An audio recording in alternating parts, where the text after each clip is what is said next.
Hello guys, আজকে আমাদের কাছে একটা পালসার 150 এসছে। তো ওই গাড়িটার ইঞ্জিনে আওয়াজ হচ্ছে ঝাঁঝা করে। তো সিজার গিয়ারটা নষ্ট হয়ে গেছে বলে আওয়াজটা হচ্ছে। আওয়াজটা শুনুন, এই যে ঝিঝি ঝিঝি করে আওয়াজটা হচ্ছে। আওয়াজটা আমরা ঠিক করবো।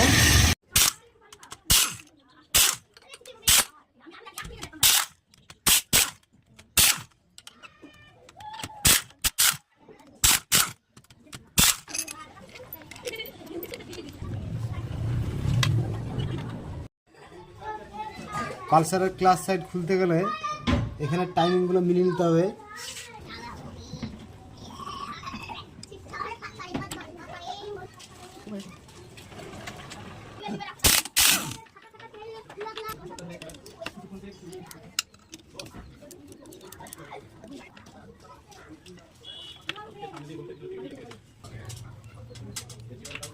এই পেনিয়ামটার জন্য আর এই পেনিয়ামটার জন্য ইঞ্জিনের ঝিঝি ঝিঝি করে আওয়াজটা করছে। তো আমরা এই দুটোকে চেঞ্জ করে দেবো।